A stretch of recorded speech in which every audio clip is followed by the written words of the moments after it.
homework for week 1 of Strong as a Mother, really weeks 1 and 2, but our first set of homework. This is great to always come back to. So even as we progress to maybe some more challenging movement, keep coming back to this one as a good one just to reset your foundation. You can do this when I'm having you lie down, I'll cue you. You could do this with a roller or not. You can do a lot of this just on the floor. If you have a roller around, please do use it. So let's start with a quick check-in of your whole body resting to the floor.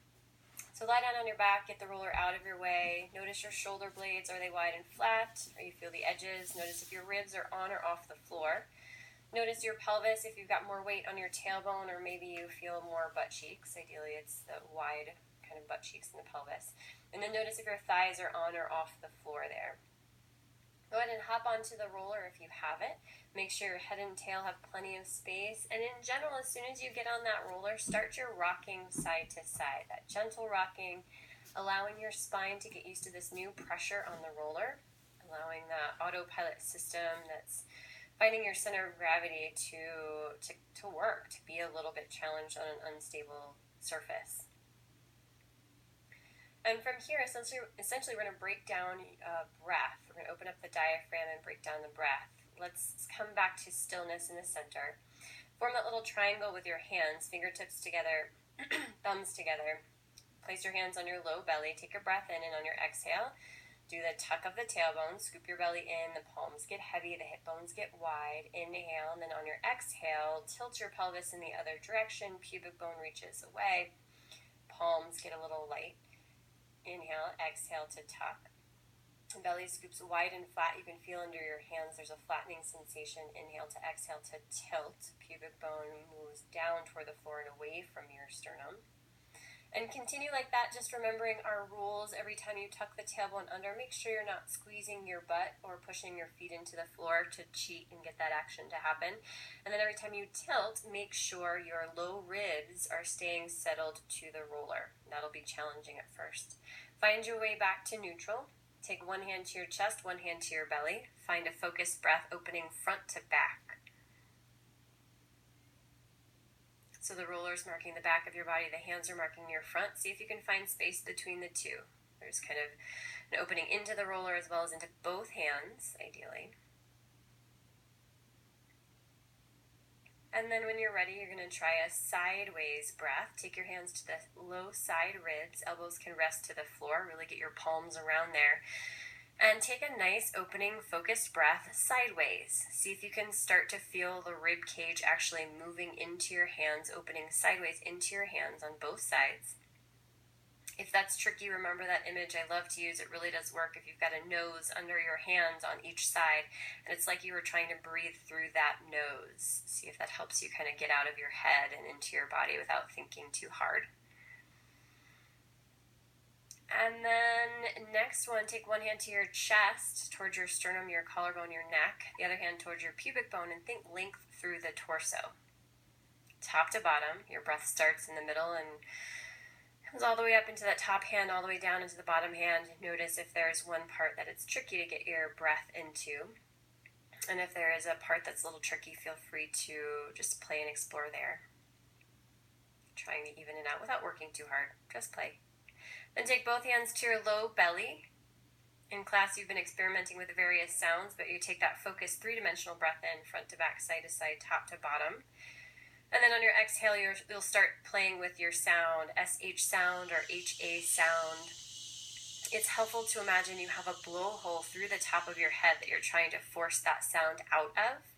When you do that, you might notice a little bit more connection to the pelvic floor. Don't worry if that's not really something in your awareness right now.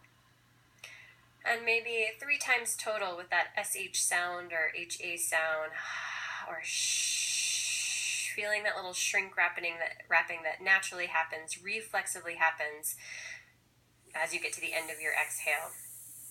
Still in neutral. And then at least a couple times after you've done the sound, try just through your nose, a regular breath, just every exhale, following that breath in and trying to access more in your manual control that deep reflexive wrapping in sensation. It's very deep and underneath the outer layers. Just follow the breath in deeper and deeper and deeper for a little hugging in. Pelvic floor might be included, maybe the blueberry, picking up the blueberry. And after you've done that a couple times, settle back in. If you are on your roller, take your fingertips to the floor, and just twice with each foot, practice your single leg lift. One foot's going to float just barely off the floor. Heavy back of the pelvis. Pelvis stays neutral. You want to feel your hip crease or stay creased, almost like you're squatting your pelvis back.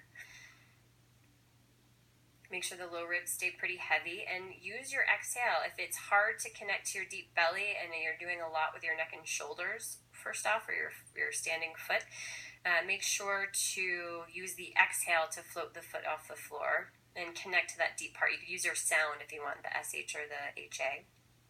After a couple of times there, go ahead and lengthen your right leg long to the floor and pour yourself off the roller to the right. Lie down flat on your back and take a little breath in there. Remember, this is a nice little chunk to come back to all the time. Maybe you just see your roller lying in the corner of the room, hop on it, do a little rebalance, come on down, check in, and then move on. So from here, we're going to get into the pelvic strength work, pelvic support and stability. Roll on over to your right side with your head on your roller or a pillow if you don't have your roller. And you're going to bend your knees, your heels in line with your sits bones, in line with your shoulders, in line with your head. Slide that right shoulder down away from your ear and away from the roller and slightly forward. So you're reaching that right shoulder a little bit forward so you're resting on the back of it.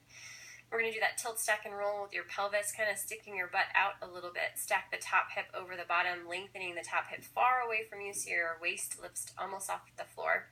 And then roll that left hip, the top hip forward slightly so that when you lift your top left knee, it's reaching further forward in front of the bottom knee to open up into your clamshell.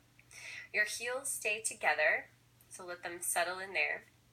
And we're just holding the first round. Ideally, you start to feel the lower fibers of your glutes on the left side, that lifted leg. Things that can help, we get back into that tilt, stack, and roll. So it's not arching from the low back, but it's just this idea of spreading your butt cheeks wide a little bit.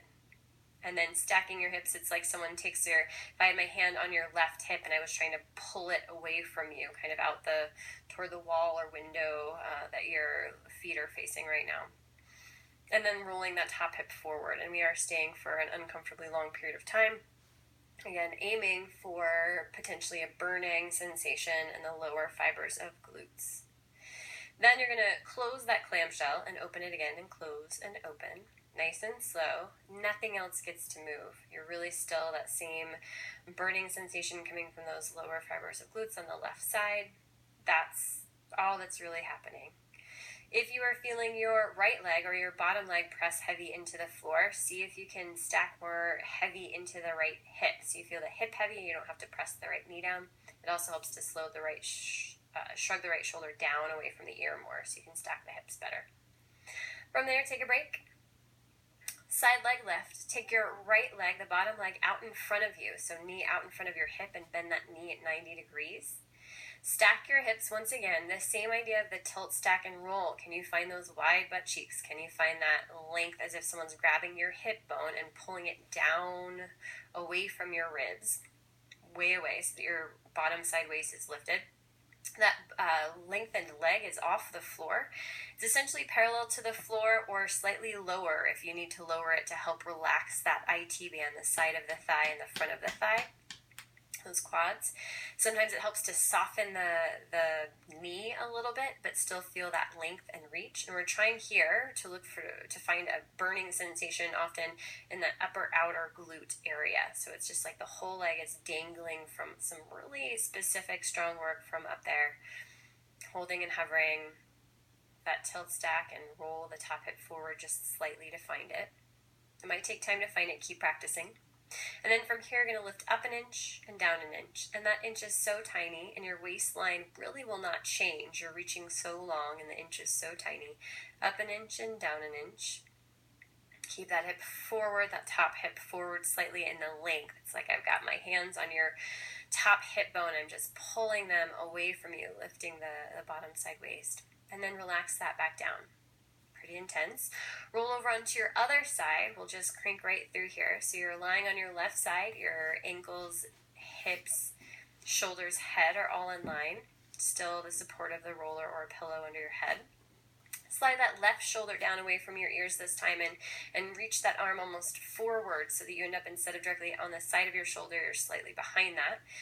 And you're still stacked on your side though. And then from here, you are going to find that tilt, stack, and roll in the pelvis, wide butt cheeks, that hip far away from you, the bottom side waist lifted, and that rolling of the top hip forward. Open your clamshell and stay. See if you can find, and it might take a minute to settle in, see if you can find a little burning sensation in the lower fibers of glutes. Or if you want to try with your hands, if you're not sure what you're feeling, you can use that free right hand to feel in that kind of under part of your booty if it's working or not. And again, checking on that tilt, open wide butt cheeks, that stack, that right hip far, far away from your rib cage. The bottom side waist might even be lifted, and that roll. It's like your top knee is reaching further in front of the bottom knee to lift up and stay. Then we have closing and opening, closing and opening. Still from, it's like underneath your butt is where the movement's coming from, not necessarily deep, deep in the joint. So we'll work on that, but see if you can play with that today. Remember, if you feel the bottom leg doing really any work, and you want to slide your bottom shoulder, that left shoulder, down away from the ear more so that you can stack your hips more. Again, that pulling of your top hip away from your rib cage. Good. And then from here, let that go. You're going to take your left foot knee out in front of you, straight in front of the hip, bend the knee at 90 degrees, and then the top leg is going to lengthen long down as if you're standing on it. You might need to let it drop slightly if you're getting really grippy in the side of the leg. See if you can soften at the knee just slightly. It'll still look long, but sometimes that helps in the gripping of the front of the thigh and the IT band. You want to make sure that top hip is forward slightly, butt cheeks are wide. It's like someone's pulling your hip away or off of your rib cage, or almost like someone's pulling your foot, so they're trying to pull your hip out of the socket. Maybe that's not the most pleasant image, but it can often work. So hovering there, seeing if you can let go of any tension in the side of the thigh, that IT band in your quads, and see if you can start to feel the work coming from way up high on the upper outer glutes. Again, that might take time to slowly inch your way to get to feel that, but for now, give it a try.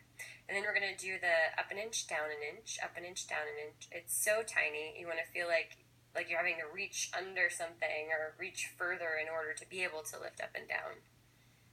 That bottom side waist might be lifted up off the floor. You're reaching so much with that top hip. Don't let the top hip move at all as you lift up and down. Just an inch. And drop everything back down. Excellent. You're going to lie down on your back, get the roller out from underneath your head and neck. Find a band, a scarf, a yoga strap, anything that you can do our hamstring stretch with. And let's go ahead and do that.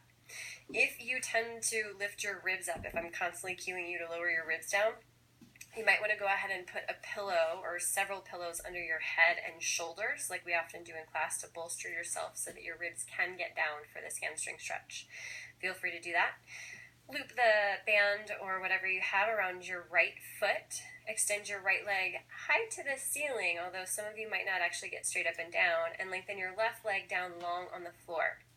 Remember, ultimately, we want your left thigh to be resting to the floor. So there is that kind of reach or heaviness of the left thigh and that slight tilt of the pelvis. Really, I'm only asking your pelvis to be in neutral. Stretch your right leg as high as it goes, but remember, you don't get to tuck your tailbone under. You don't get to feel your low back on the floor to make this happen. Ideally, your low ribs stay grounded on the floor, whether you're bolstered or not. You have a low back curve, then you have a nice neutral pelvis, and that leg is as close to you as you can get it. It might be extended pretty far forward. And just take a couple breaths here, keeping the toes really pulled back towards your nose. As your heel reaches high, your pelvis gets heavy behind you. And just breathe into that. Remember, we're doing a lot to try to unlock the pelvis. A lot of times we kind of sit in the backs of our legs. This is a great way to start to find an opening here.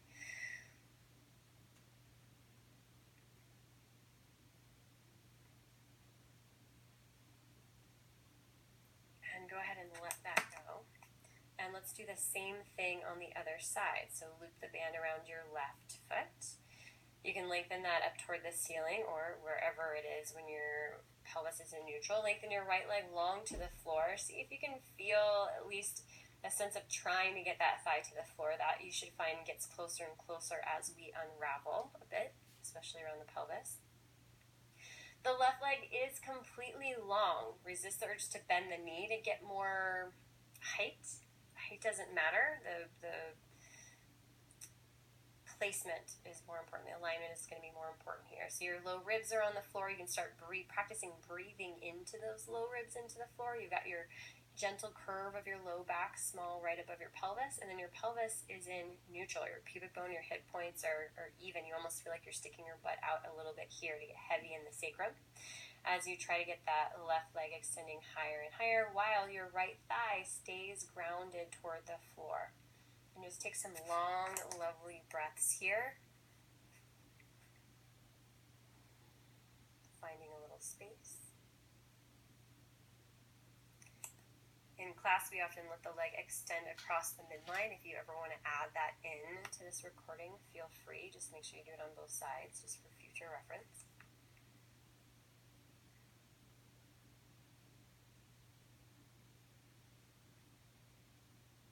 One more breath here into the back ribs for practice. Great. And then from here, let's slowly find our way to hands and knees for a lovely little shoulder stretch. If you're dealing with quite a wide diastasis and you're not doing hands and knees, feel free to skip this. This is pretty gentle. We're not doing a lot of work here, so most of us will be fine.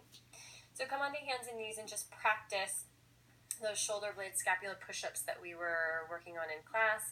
Let your low back relax, your tail is open a little bit. You're going to settle your ribs and melt your heart forward so your shoulder blades kind of come together on your back. And then press down into your arms, feeling the ribs and heart lift up toward the ceiling. And let them settle down and kind of collapse through the chest. Make sure you still have a curve in your low back without strain, and then press to lift. It's like your armpits are reaching higher away from the floor, but your chest still stays open and your shoulders still stay down away from your ears. And then relax down. Your head and neck can be useful here. If it needs to rest downward, it can. If it feels better to keep it aligned, that's fine for now. Just a little up and down and paying a little bit more attention to that lift up. The high ribs, the high lifted armpits, the low ribs up toward the ceiling. Have a moment there where it's hard and you feel like you're having to use a little strength where it might feel a little weak. And then try that one more time. And then you'll recognize this other stretch that we use in class all the time, but essentially you're going to come down onto your forearms and put your elbows where your wrists just were. Turn your palms up. You can start to inch your knees back, get that booty open wide again, so it's a very kind of oddly exposed position as you sit your butt back. Start to keep your forearms really grounded. Your palms are turned up and thumbs are trying to touch the floor. So it'll feel like you might hit a wall where it feels like you can't sit back all the way. And feel free to tuck your toes how you like or move where you need to with your legs. But it's like trying to head down to a child's pose, but with this very restricted position with your forearms parallel, pushing into the floor, your thumbs trying to touch the floor with your palms up. Keeping all that, you can let your head drop and just reach your tail back as far as it can go, lengthening the armpits, the shoulders a little bit, and you might feel like you get stuck a little bit. If you do, just breathe into it. You don't want to feel pain in the shoulder, so sometimes there's like kind of a catching pain or issue there. Just get up close to it, take a few breaths, try to find some lengthening sense. It should feel like part strength to work to keep the thumbs open and to keep the forearms parallel, and part stretch to find that length through the side body. Good. From here you can turn both palms down, come into an actual child's pose and walk both hands over to your right side. Just take 3 breaths opening up the left side ribs here. Imagine those ribs are like an accordion. We can actually create more space between them as you walk your hands over to the right and sit your tail back on your heels. And after 3 breaths, just walk your hands over to the other side. Reach far away from you and see if you can let your head relax and take 3 breaths into the right ribs.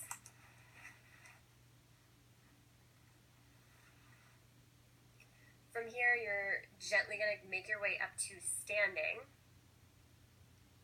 And if you have a rolled up mat nearby, you're going to do your calf stretch. So you're going to put half of let's take your right foot first on it could be a half roller.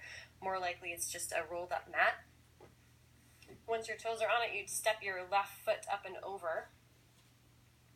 And you just stand tall. Think inner thigh is long. Shoulders are easy, so there's kind of a natural lift up through the center of the body and a natural grounding and relaxing through the outside of the body. Feel the weight in both feet, but especially into that right heel, grounding toward the floor to find space in the back line here. This is a great thing to do throughout your day all the time. You don't have to make a big deal out of it. Just if you have a yoga mat nearby, hang out here. It's a great way to make sure your pelvis starts to hang out in a better place so we don't have our pelvis drifting forward or too much weight in our toes on a regular basis. You could stay here longer than I'm doing with you right now, but for now, stand off the